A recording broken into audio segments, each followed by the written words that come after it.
You'll hear the radio ads about the IRS.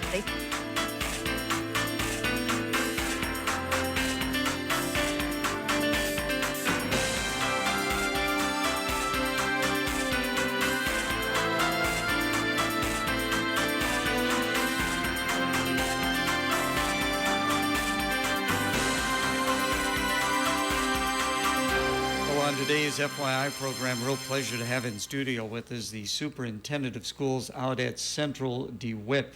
Let's find out a little bit about you. First time we've had you on the program. How long you been out at DeWitt?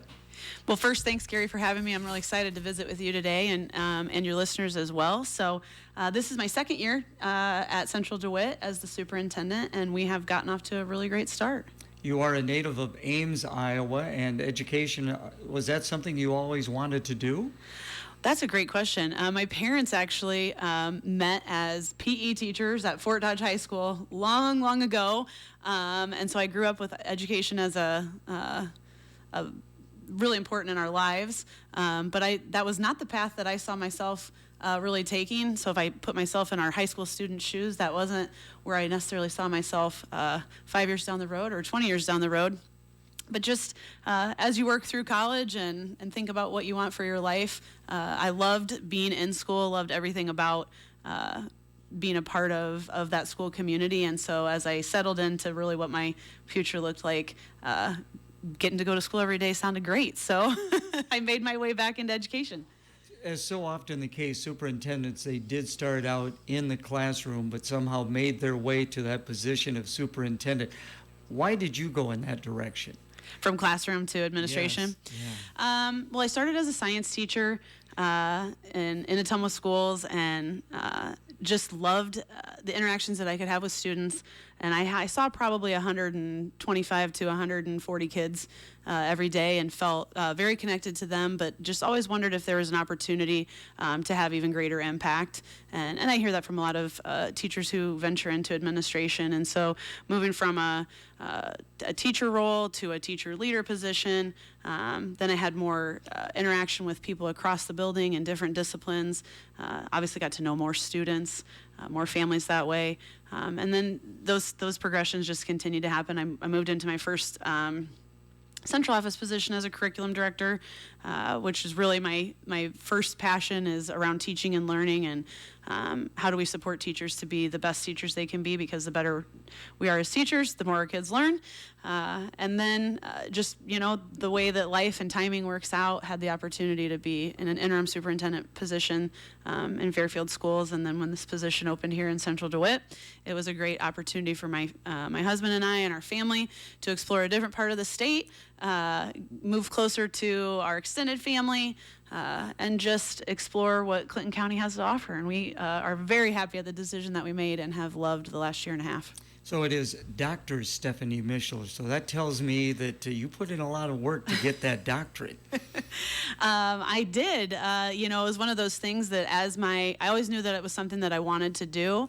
My husband and I have 4 daughters, and as they were starting to get older, it was one of those, like, better do it now, or it's going to be a while before I would have the time to devote to that. So I finished up that doctorate degree a few years ago from Drake. Most of it online, or did you have to go there? It was really interesting. I chose the program prior to COVID, and it was an in-person program, and that's just the way I prefer to learn. And then obviously that time period changed a lot of things, and so it went to more of a hybrid. So it started out in person. We'd met, a few times in a semester on weekends, so Friday to Sunday, and that was the bulk of the coursework, but then transitioned to more of some online or some virtual and then some in person. We'll get to your talking points, but I just want to stray off of that a little bit. COVID did just offer a lot of opportunities for schools to provide another access for students. Yeah, I mean, we talk a lot about with students and with our staff, personally reflect as leaders that a lot of what we do is responding to the world around us, and there's only so much that we can control. And so when we have these, whatever the situation is, whether it's COVID or any other situation that we navigate through, it's on us to look for those opportunities and to be flexible adaptable and try to make the most of those. Some of those things stick. You try those new things and it works really well and it's something that you want to continue. Some of those things don't, and so we have to be willing to let those go too. So it's constantly being reflective. World throws you lemons, you got to make lemonade 100%, sometime. you bet. We're going to talk now about the facility master planning. Tell us about that. Sure. So we've got a lot of really exciting things going on at Central DeWitt, and the one that's really top of mind around community involvement, parents, community stakeholders, our staff, our students, is really taking a closer look at the facilities. That's one of the highlights of our district, and for anybody that comes to visit, whether that's for concerts or athletic events, or even just driving through the community to see the really nice facilities that we have. That's something we want to be intentional in maintaining, but then also planning for the future too. Some things we know will change in the future, but we also want to create a plan that leaves flexibility and the opportunity to adapt over time to continue to meet students' needs. So that's something that we have going on right now that will last the next several months as we engage stakeholders from throughout our community to help kind of guide the future of our facilities in Central DeWitt. I think you've got a great campus. I mean, when I'm broadcasting the football game up there in the press box, I always comment how you get to see industry, you get to see agriculture, and you get to see transportation all right there. It all tied together. Right there. We're really fortunate too to have our 4th through 12th graders attend in one location. We have the 3 separate buildings, but all connected, and that really affords us unique ways to provide learning opportunities to kids and for kids to learn from each other, for our staff to have different experiences and really watch kids move through our system. And so it's both unique in a way that presents great opportunities, but like all things, there's some challenges with that too. So we're visiting with Dr. Stephanie Mishler. You were an athlete, and Central DeWitt's so good in athletics, and the fall no different. Man, we've sure gotten off to a great start. It really sets the tone for high spirits in the building. Kids are really excited. Our attendance at events has been wonderful. We've got football tomorrow night. Yeah. I heard you announce earlier, so that'll be exciting at Wallert. Our cross country teams are doing great, so they'll be at the state cross country meet tomorrow. I just attended their kickoff this morning, so I know they'll be pulling out of town here later this afternoon. Tennis, I've moved from the spring to the fall, and we had a great tennis season qualifying our team for the state tennis event. Volleyball was a great season, so I'm sure I'm missing something in there. Boys golf as well, so we compete in the MAC, and that is really has proven to be great for our student athletes as well. Kind of getting to compete up a class in the conference. It helps us prepare for those state events and raises the level of performance for all. You bring up a good point. I mean, you weren't here when they made the move from the WAMAC to the MAC. But the WAMAC had so much travel. I mean, it was very difficult to go to Tama, Iowa, and then come back to get to school the next day. Definitely. This way it allowed them, especially now that Burlington's not in the conference anymore. Muscatine's your furthest trip, basically. North Scott, I would imagine, is going to develop to be a great rival if they are not already. Yep. And North Scott kind of had those same growing pains when they came into the MAC, but you can see the success they've had. And I see that coming for Central DeWitt. Yep. It's great competition, and as you mentioned, a great trade-off in moving from the WAMAC to the MAC is that travel time and protecting that time for kids to be in class more, get home earlier, and get a good night's sleep. Before we get to the weather break, you've got a Veterans Day assembly coming up?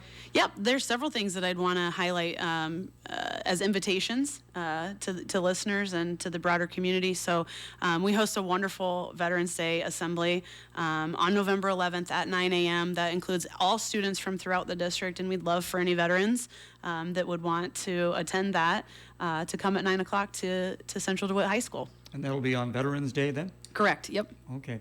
Is it going to be in the gym? Is it going to be in the auditorium? In the gym. So with our over 1,500 students and all staff attend the event, the gym is the place to be. So, I mean, what's all going on? Do you have a speaker? What's taking place? We do. So there'll be a speaker. Our students do some speaking, and then obviously our band will perform as well. Very good.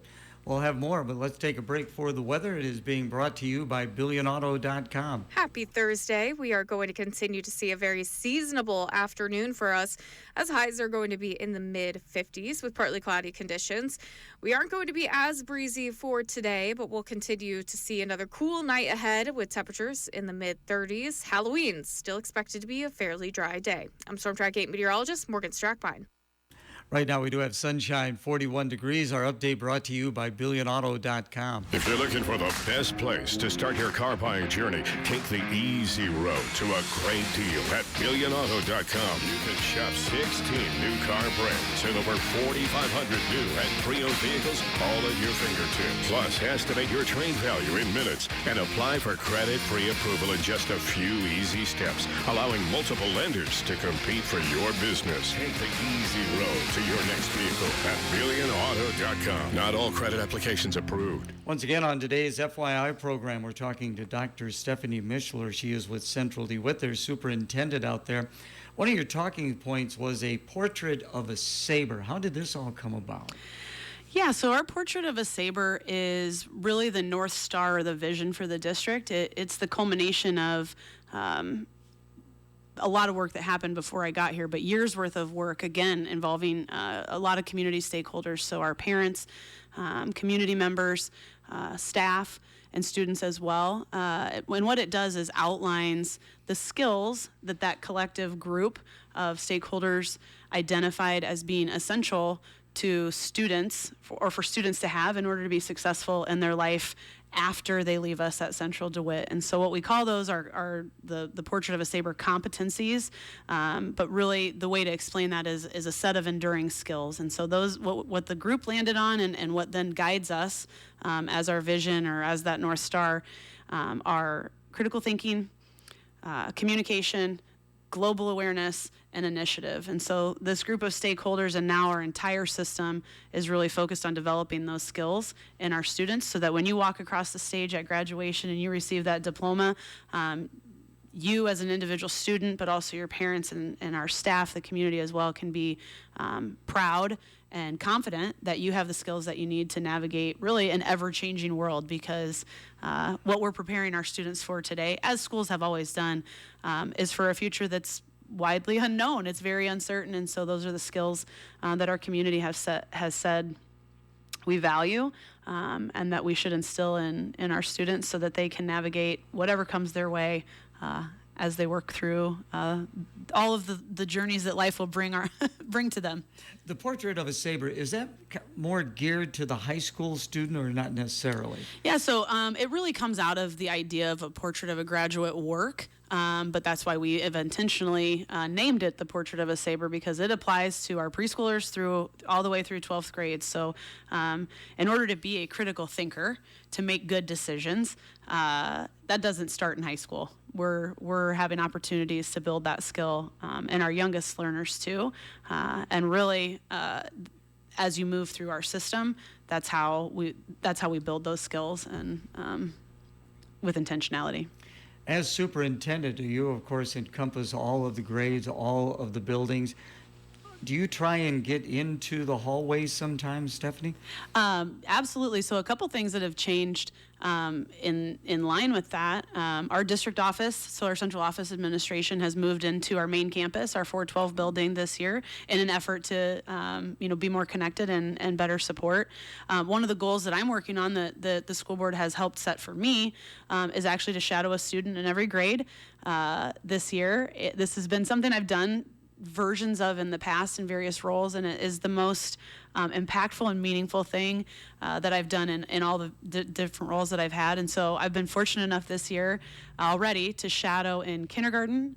I shadowed an 8th grade student, a 4th grade student, and my most recent one was 1st grade. So my goal was to do this before the winter break, but it's 13 grades and I'm devoting that full day. So here, as the winter goes along, it'd be great to come back and report on the themes that emerge from that and share that with the community as well, because what a student experiences in a day and really the ups and downs of what a teacher experiences every day, you kind of lose sight of that if you haven't been in that role or in having those day-to-day experiences in a while. And it's just great to see our system through the eyes of our students. I would imagine the interaction between like a first grader and then when you get to the eighth grader has changed quite a bit. Yes, the first grade class in particular, they welcomed me with open arms. It was almost a fight who got to sit on my lap or who I got to sit next to on the carpet. But that's just heartwarming and very energizing and a great reminder of why I do the work that I do. You know, I always wondered, because when kids are young, they always run to different places. I always wondered, what age do they stop running? It's probably older than what you think. I would say in those middle ages, that middle school age is really a transition from some of the speed and excitement of elementary to the more laid-back high school environment. Yeah, we can walk over there. We don't need to run there anymore. STEM Fest. That's your next talking point. Sure.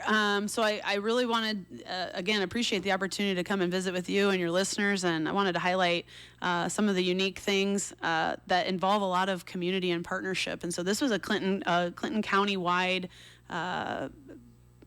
event that just took place last Tuesday. So I think that would have been October 21st.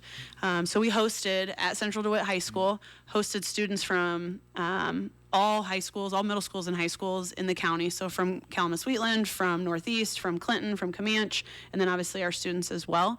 It involved partnerships with over 30 business and industry from throughout Clinton and Scott County.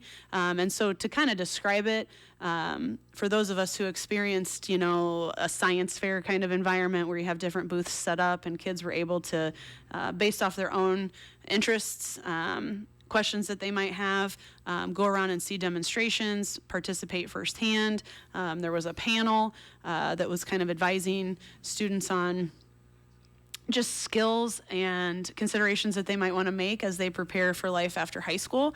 And it was a huge undertaking, as you can imagine, to coordinate an event like that. And it went off with there's a little organized chaos in that as well, but it was a great success, and I think that happens every couple years, so it's something to look forward to in the future.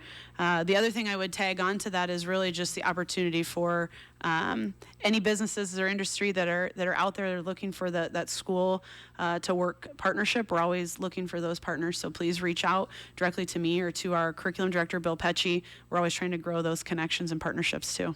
Trying to recall, did you say you taught science? Was that it? I did teach science. Okay, so you were probably really quite interested in what was going on that day. Oh yeah, it was everything from glass cutting to welding.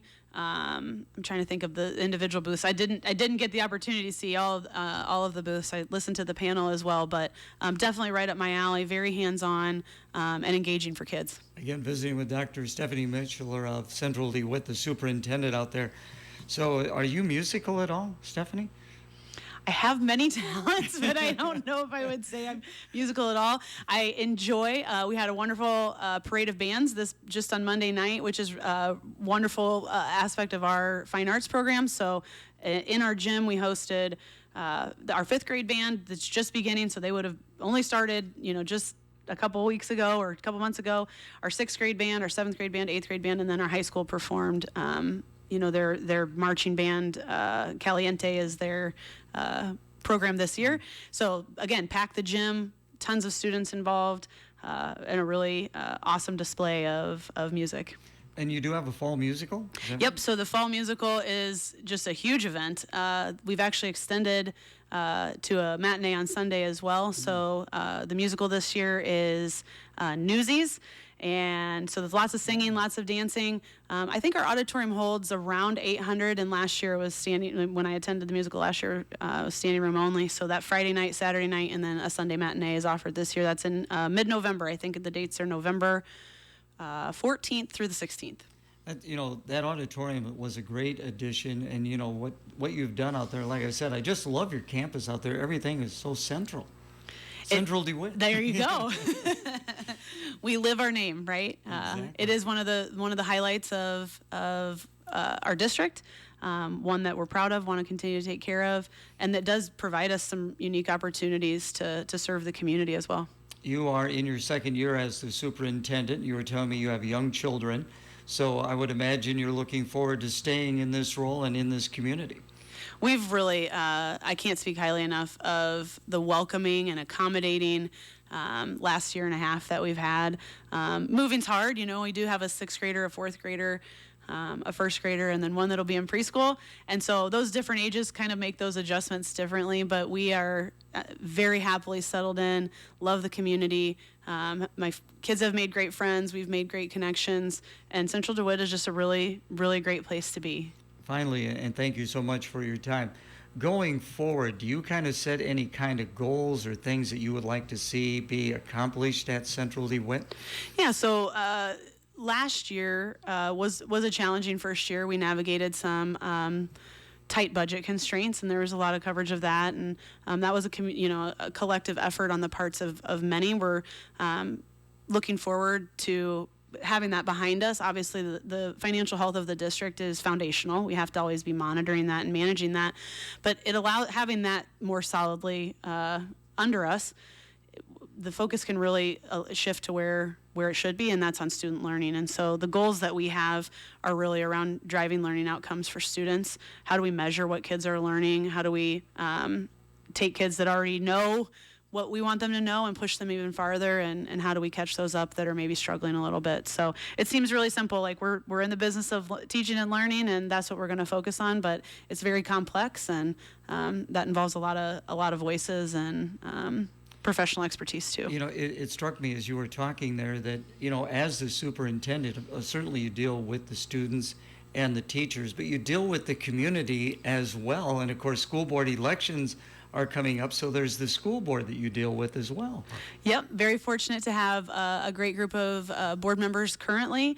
We're only a few days away from the school board election, so on Tuesday we'll have that election. We have 2 open seats and 3 people running, so I encourage all those in that live within our district to get out and vote. And of course, you got to always deal with the boosters too. I mean, the athletic and the artistic boosters as well. We have phenomenal support in Central DeWitt. We've got several booster clubs and PTO, and they are our Ed Foundation. The list goes on and on. We're very grateful for the support, the continued support that they provide us to provide outstanding opportunities for our kids. Well, last night at the River City Sports Review at Restrelli's, I had 4 of your cross-country runners there, great young people. I'm sure they're going to do well. I mean, when you go 2nd, 3rd, and 4th at your state qualifying meet, that's pretty good. And of course, we're going to have coverage of your football team tomorrow evening. I'm looking forward to doing that broadcast. Will we see you up there? It's a big day for Sabre sports. You got a pep bus going up there to Loras College? I think that for this one, people are traveling on their own, so we would encourage people to do that, our students especially, to do that safely, to get up there and show that Sabre pride with great sportsmanship and integrity, cheer on our Sabres tomorrow night. And heard from Coach Moulton and Olson on the cross-country part today. I think those are, the girls are at 2 and the boys are at 2:45, and they'll have the live scoring updates that people can tap into if they're not making the trek all the way and you were to telling the state meet. You've been to Loras. I have. So you know what the visitor's side is like. Just make sure nobody goes over the cliff. There you go. They get too excited. Everybody needs to make it home. Yeah, very good. Stephanie, thank you so much. Thanks so much for having me.